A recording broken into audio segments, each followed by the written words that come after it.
მიმდინარეობს მდგომარეობა, მაგრამ იცით რა ხდება, ჩვენ შვიდში გვაქვს სასამართლო და ძალიან რთული დღე გველოდება, რადგან აქამდე იმ ეტაპზე გადავდივართ, როდესაც ახლა ცრუმოწმეები უნდა მოვიდნენ და რაღაც ჩვენება უნდა მისცენ, მაგრამ დიახ, ეჭვი არ შეგეპაროთ, რომ ისინი არიან ცრუმოწმეები, რადგან 3 თვის მანძილზე, როდესაც საგამოძიებო ვადა იყო, ხო?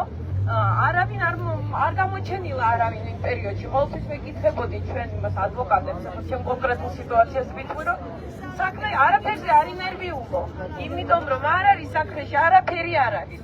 ვეუბნებოდნენ ხოლმე. გამომძიებელი ვერ გვაწვდის ვერანაირ ინფორმაციას. არაფერი არ არის, არაფერი, ყველაფერი კარგად იქნება. გავიდა 3 თვე, 3 კვირა. გამოჩნდნენ რა თქმა უნდა ცრუმოწმეები. დიახ, ძალიან და იცით რა ხდება, მე ყოველთვის პატივისცემით ვიყავი თქვენს მიმართ დამწყობილი იყოთ, რომ როდესაც თქვენ ძალიან მეამაყებოდით. მე ყოველთვის მე უკრაინაში მყავს ნათესავებით, წარმოშობით უკრაინელი ვარ და ვამბობდი, ჩვენ ისეთი პოლიცია გვყავს, ჩვენ ისეთი, აი ყოველთვის მეამაყებოდით, რა თქმა უნდა, ეს იყო სანამ ეს მოვლენები, სანამ ეს განვითარდებოდა ეს სიტუაცია და დღეს იცით რა ხდება. რაღაც პატარა პრობლემა მქონდა და მინდოდა, მეთქი არა უშავს, თუ რამეა მეუღლე ახლა ოჯახში არ ამყავს და ბავშვებთან ერთად მარტო ვარ და თუ გამიჭირდა მეთქი, ბოლო პოლიციას გამოვიძახებ და მე ძალიან გავნერვიულდი. მე არ ვიცი, იქნება და უარესი კრიმინალი მოვიდეს. აი ცით რა არის, აი ძალიან არ მინდა ამის თქვა, მაგრამ მე თქვენი მეშინია.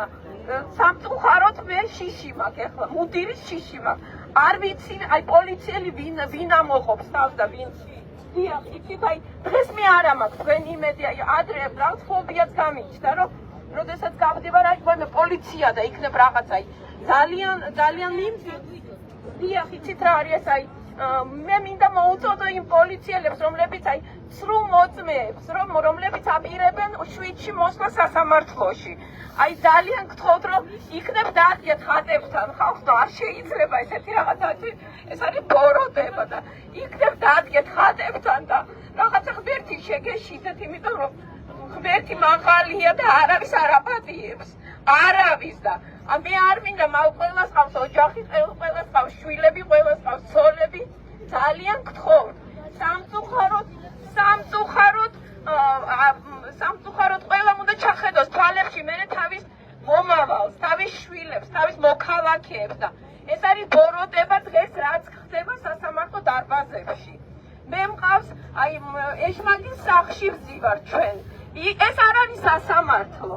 ჩვენ აი როგორც მძიმე სენი რო ჭირს ადამიანს, ხო იცით, აი მიდის ექიმთან და ექიმისგან იმედს ელოდება, რომ აი იმედს მე რაღაცას იმედის სიტყვებს მეტყვის და ჩვენ სასამართლოში ჩვენ ასე უნდა მიდიოდეთ და უნდა სამართალს პოულობდეთ და ჩვენ იქ ძალიან დიდი ბოდიში და რქიანი ეშმაკები გვხდებიან იქ და მე არ მინდა ვიცხოვრო ისეთ ქვეყანაში და ჩემმა შვილებმა იცხოვრო, სადაც პოლიციის ეშინიათ, სადაც პოლიცია სრუმოწმეებად არის გადაქცეული, რაღაც ასრულებს რაღაცა არ ვიცი მე ბრძანებლის თხოვნას თუ რაც მოწოდებას თუ ბრძანებას და იცით რა არის უბანში მყავს მე თანამშრომლები, აი თქვენი თანამშრომლები არიან, სახელს და გვარს არ გეტყვით, მაგრამ რო გამოვდივარ ქუჩაში მოდიან ჩემთან და ელენე ბოდიშს გიხდით, მე მიხდიან ბოდიშს. იცით რა არის, აი მე მცხვენია უკვე, აი ბოდიშს ხდით, ისეთი რაღაცები ხდება ჩვენთან, რომ მე გიხდი ბოდიშს და ძალიან გთხოვ, ჩახედეთ თვალებში ერთმანეს, ხატებთან დადეკით, ხალხო ღმერთი შეგეშინდეს, იმიტომ რომ ბოროტება არის და ბოროტებას არავინ არ გაპატიებს, არავინ. სამწუხაროდ ზოგჯერ ბოროტება შეიძლება მამამ მე შვილს დაემართოს რაღაცა, ხალხო ეს ხდება სამწუხაროდ, მე არ მინდა, მე მინდა რომ ყველამ ერთად თქვენმა შვილებმა, თქვენმა ცოლებმა, თქვენმა ოჯახებმა, ყველამ ერთად ვიცხოვროთ ბედნიერ სამართლიან ქვეყანაში. თუ გაგვიწირავთ შვილებს, ჩახედეთ თვალებში. უბრალოდ აგიბრუნდებათ აუცილებლად უკან. თუ გაჭირავთ, დედები გთხოვთ შვილებს